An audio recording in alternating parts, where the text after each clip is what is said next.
Assalamualaikum warahmatullahi wabarakatuh. Perkenalkan, aku Fadil Ahmad Guni dan pada video kali ini kita bakal membahas sebuah novel yang cukup terkenal yaitu Frankenstein menggunakan kacamata dari Marxism. Tapi sebelum kita masuk ke dalam pembahasan, mari kita berkenalan dengan teorinya dan juga novelnya itu sendiri.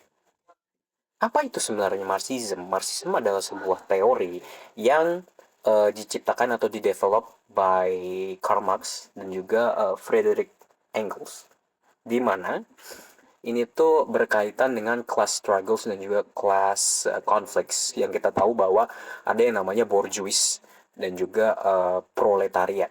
Nah, jadi si proletariat itu tertindas oleh si bourgeois. Nah, kita harus tahu bagaimana Marxisme itu melihat literatur. Marxisme melihat literatur itu bukan seperti kita. Kita melihat literatur adalah sebagai sesuatu yang artistik, tapi enggak bagi Marxism. Marxism melihat literatur itu sebagai refleksi dari keadaan ekonomi, ideologi, dan juga class struggles-nya sebuah society di era tersebut. Tapi kita harus tahu bahwa Marxism itu tokohnya banyak ya. Terutama ada Karl Marx dan Friedrich Engels. Tapi kita nggak bakal menggunakan teorinya si Friedrich, kita bakal menggunakan teorinya Karl Marx. Tapi sebelum itu mari kita kenalan dulu dengan Karl Marx. Karl Marx itu adalah seorang filosofer Jerman dan juga ekonomis, historian, dan juga jurnalis, bahkan seorang political theorist. Dia menciptakan atau mendevelop Marxism bersama si tadi aku bilang Friedrich Engels, tapi kita tidak bakal bahas soal si Friedrich Engels. Teori ini sebenarnya menjelaskan tentang sebuah sistem ekonomi, bagaimana sebuah sistem ekonomi itu bisa membentuk politik, culture, dan juga society. Nah, teorinya dia itu mostly about class struggle dan juga class conflict. Yang kita tahu tadi aku bilang soal bourgeois itu mengkontrol si proletariat. Dan juga si Karl Marx itu terkenal dengan kedua hal itu. Terkenal dengan class struggle, class conflicts. Tapi ada yang ketiganya juga, yaitu alienation. Nah, apa sih sebenarnya alienationnya Karl Marx itu? Alienasi dari Karl Marx. Oke. Okay. Nah, teori ini tuh apa? Teori ini tuh menunjukkan bahwa bagaimana kapitalisme itu berefek kepada para workers yang membuat workers ini kehilangan atau terpisah dari aspek-aspek penting dalam kehidupan mereka, terutama aspek humanity. Mereka udah nggak bisa mengendalikan kontrol produk mereka, laborsnya mereka, dan juga bisa menjadi sesuatu hal yang menjadi burden gitu kan. Nah, ini bisa di-sum up dalam keempat dimensionnya alienation. Apa itu? Apa saja empat dimensi alienation itu? Yang pertama ada alienation from the product of labor, di mana si workersnya ini harusnya mendapatkan sebuah benefit dari produk yang mereka buat. Tapi apa? Sebaliknya, malah sebaliknya. Produknya ini malah menjadi independen, berdiri sendiri. Tapi kalau dalam konteksnya ini tuh sebenarnya produknya itu dikendalikan oleh kapitalisme. Nah, para kapitalis ini malah memberikan mengkontrol ini si produknya sehingga si kreatornya itu nggak bisa mendapat benefit dari produknya. Nah, kurang lebih kayak gitu. Jadi simpelnya adalah alienation from the product of labor, sebuah kejadian atau sebuah momen di mana kreator atau workers itu nggak bisa mendapatkan benefit dari sebuah produk dan juga mereka nggak bisa mengkontrol sebuah produk yang mereka buat. Nah, kemudian ada yang kedua, yaitu proses of labor. Harus kita ketahui bahwa sebuah labor itu harusnya memberikan something yang better gitu, sesuatu yang baik buat mereka. Dan juga labor itu harusnya bersifat voluntary, bisa memberikan self improvement. Tapi sayangnya, dalam alienation from the process of labor ini malah kebalikannya. Labornya itu malah berubah menjadi apa? Menjadi sebuah burden dan juga bisa saja menjadi sebuah source of suffering atau sumber dari kesusahannya mereka gitu. Mereka malah dipaksa untuk melakukan labor itu, terpaksa ya. Simpelnya adalah sesuatu yang labor itu harusnya bersifat baik, voluntary dan juga benefiting, dan juga bisa memberikan self improvement dan lain sebagainya. Malah kebalikannya, labornya malah bersifat terpaksa. Mereka workersnya itu terpaksa untuk melakukan labor tersebut dan juga malah menjadi beban serta menjadi sumber dari suffering mereka. Nah, kemudian ada alienation from species essence. Yang harus kita ketahui bahwa simpelnya gini, kita bicara simpel aja ya. Jadi karena mereka merasa burden, prosesnya itu burden, akhirnya apa? Akhirnya si workersnya ini kehilangan humanity-nya mereka. Mereka kehilangan something yang bisa dibilang membuat mereka human. Mereka kehilangan sesuatu yang bisa mendefine mereka sebagai human. Contohnya adalah empati dan sebagainya. Jadi simpelnya, kita bilang simpelnya lagi ya. Alienation from a species essence itu di mana sebuah kejadian di mana workers itu kehilangan sebuah humanity mereka. Kehilangan sesuatu yang mendefine mereka sebagai human. Yang keempat atau yang terakhir adalah alienation from the human being, di mana workers itu kehilangan connection terhadap family, keluarga, dan juga komunitasnya.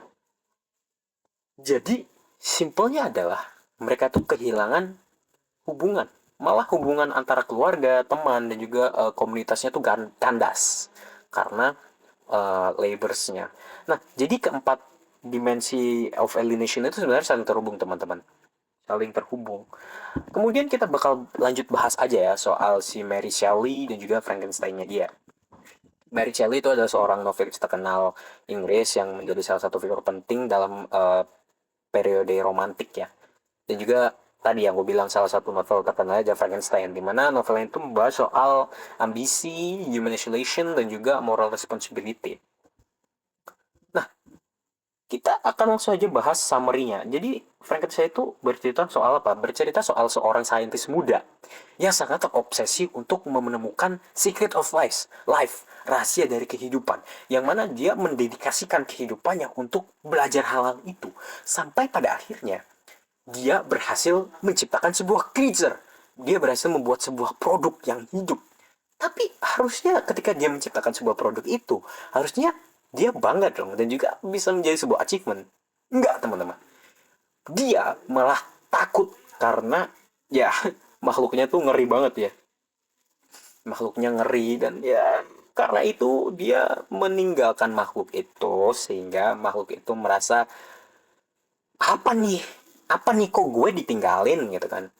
Sehingga dia akan merasa dia ingin balas dendam ke Victor yang mengakibatkan ya keluarga yang dicintai atau orang-orang yang dicintai si Victor tuh dibun-bun oleh si monsternya.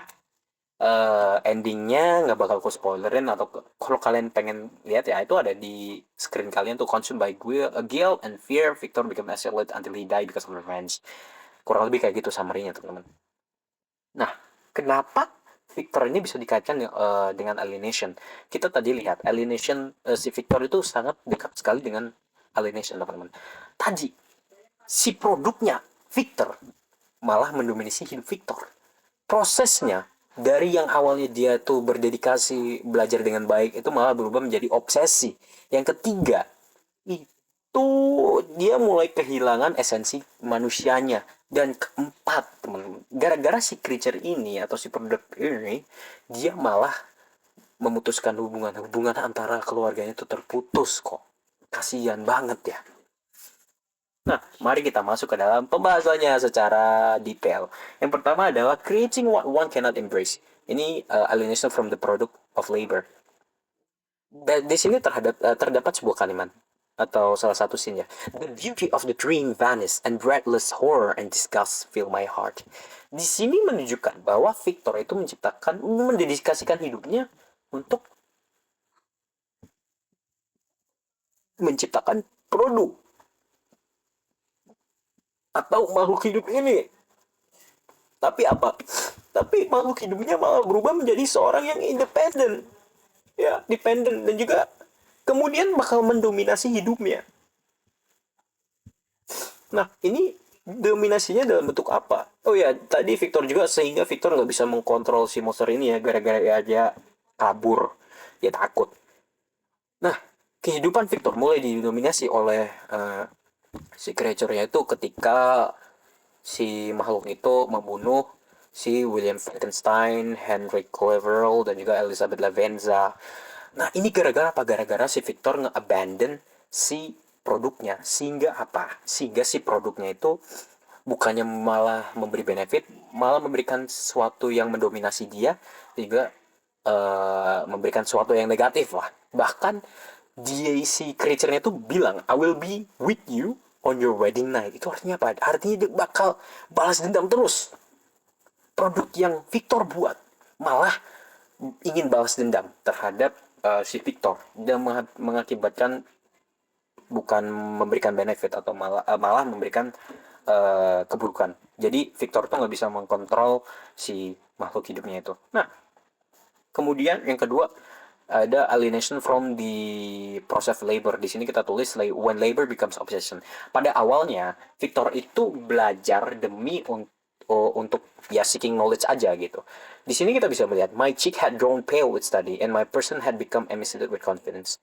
Nah, jadi pada awalnya si Victor tuh ya voluntary, tapi pada akhirnya malah terobsesi terhadap Secret of Life dan juga dia menghabiskan waktu 2 tahun untuk menciptakan makhluk the creature itu. Nah, di sini bahkan dia menyebutkan I seem to have lost all soul or sensation but for this one person. Jadi tujuan hidup dia itu cuma satu, yaitu apa? Menciptakan kehidupan. Nah, ini menunjukkan alienasi yang kedua ya. The process of labor yang awalnya voluntary dan juga baik itu berubah menjadi sesuatu yang burden, sesuatu yang memaksa, yang force him to do this only to do this, which dia bilang but for this one person. Nah, hal ini berefek kepada alienation yang ketiga, teman-teman. Losing what makes us human. Karena dia menggunakan waktunya bertahun-tahun hanya untuk mencari atau mempursuit one things, itu menghilangkan sebuah esensi ke-humanity-nya dia. Mari kita lihat dalam teks ini. Winter, spring, and summer passed away during my labors, but I did not watch the blossom or the expanding leaf side which before always yield me supreme delight. Nah, ini menunjukkan bahwa isolasi dari pekerjaannya itu membuat dia kehilangan sesuatu yang harusnya memberikan dia kebahagiaan. Jadi dia kehilangan sesuatu hal yang membuat dia bahagia. Kemudian hal lainnya adalah ketika Justin Morris itu dituduh membunuh William Frankenstein. William Frankenstein. Harusnya si William itu tahu. Si Victor itu tahu bahwa si Moritz itu nggak salah. Tapi dia milih apa? Milih diem. Nah, sehingga ini menunjukkan alienasi ketiga di mana Victor sebagai si workersnya itu kehilangan humanity essence-nya, essence of species-nya dia. Karena apa? Harusnya kan manusia itu jujur dan juga bisa merasakan kebahagiaan. Tapi yang ada si Victor malah ya nggak bisa merasakan bahagia, sesuatu yang membuat dia bahagia di masa lalu seperti apa, yaitu Winter melihat blossoms atau ada daun yang jatuh-jatuh atau apalah itu. Dan juga seharusnya dia tuh memberitahu, tapi malah apa? Jujur, ibaratnya dia jujur, dia tahu kalau si Moritz itu nggak salah, tapi dia milih diem. Empatinya hilang, moralnya tuh hilang. Jadi si Victor ini bisa udah memenuhi yang ketiga ya. Dia mulai kehilangan esensi kemanusiaannya. Nah, yang terakhir nih teman-teman, living without belonging. Karena kita tahu si Victor itu sudah menghabiskan waktunya untuk apa? Untuk pursuit one thing. Sehingga apa? Dia mulai kehilangan. Nah, pursuit one thing itu bisa kita lihat sini. For this, I had to provide myself of rest and health. I had desired it with an undue that far exceeded moderation, but now that I have finished, the beauty of the dream vanished. Ini menunjukkan bahwa si Victor itu benar-benar mendedikasikan hidupnya buat apa ya? Buat belajar, buat menciptakan ya makhluk ini. Nah, karena itu dia mulai menjauh dari keluarganya. Di sini bahkan kita bisa lihat ya. I knew my silence disquieted them, and I will remember the words of my father, yada yada, but I could not tear my thought from my employment, what some in itself, but which had taken an irresistible hold of my imagination. Jadi, karena labornya dia, karena pekerjaannya dia itu menjadi sebuah obsesi ya, dia mulai menjauh dari relationship-nya gitu. Ya kan? Dia mulai agak menjauh dari keluarganya walaupun dia tahu sebenarnya keluarganya itu peduli ke dia dan juga kayak ingin tahu kenapa gimana sih Victor ini kemana, dia kenapa, kasihan gitu loh, kamu kenapa nak gitu kan. Nah, jadi ini sendiri sudah memenuhi alienasi keempat, di mana hubungan antara human being, alienation from other human beings.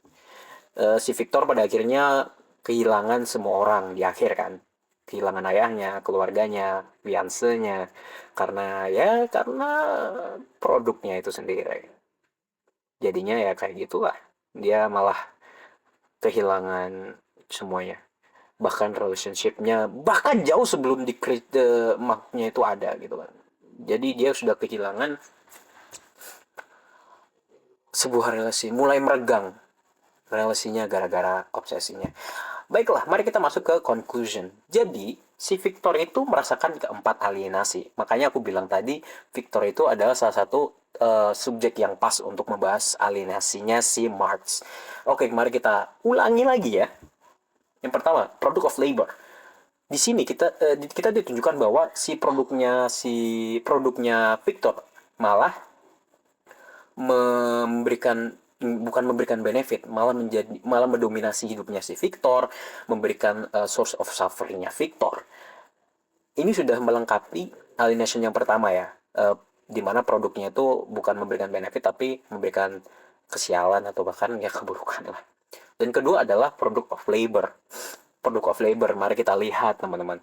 Product of labor, si Victor itu awalnya punya tujuan yang baik dan lain sebagainya, dan malah berubah menjadi obsesi ya, dan malah berubah menjadi obsesi dan juga sebuah burden bagi dia. Dia harus fokus terhadap satu tujuannya, yaitu menciptakan sebuah makhluk hidup.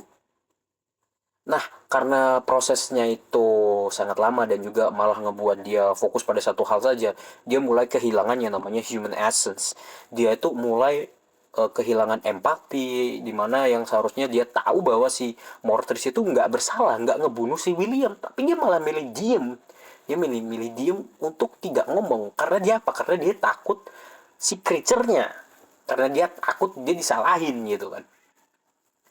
Dan juga karena proses of labor-nya yang menjadi burden dia dan juga menjadi source of suffering dia, malah membuat hubungan dia dan juga keluarganya renggang. Nah, jadi Victor itu sudah memenuhi keempat alienasinya ya, teman-teman. Oke. Ini referensi yang saya pakai, ada Baum, Biwen, Pandaran, dan juga Zhang ya. Oke, mungkin begitu aja yang bisa aku jelasin ya. Ini apa ya? Template-nya. Salah. Oke, mungkin gitu aja yang bisa aku jelasin soal analisaku mengenai Frankenstein. Ini kita masuk sini aja deh. Oke, tadi sedikit simplified saja ya. Jadi Victor mengalami semuanya. Kenapa aku milih Victor? Karena Victor mengalami keempat alienasi. Si produknya Victor atau si makhluknya itu mendominasi hidup Victor. Yang kedua, dia prosesnya mengubah Victor menjadi sebuah obsesi. Yang ketiga, dia mulai kehilangan humanity-nya. Dan terakhir adalah dia hubungannya mulai renggang gara-gara obsesinya. Oke, mungkin gitu aja yang bisa aku jelasin. 20 menit. Oke, terima kasih. Sorry kalau ada salah kata dan juga sorry kalau ada ketidakjelasan. Saya sudah mencoba untuk menjelaskan yang terbaik. Wassalamualaikum warahmatullahi wabarakatuh. See you next video.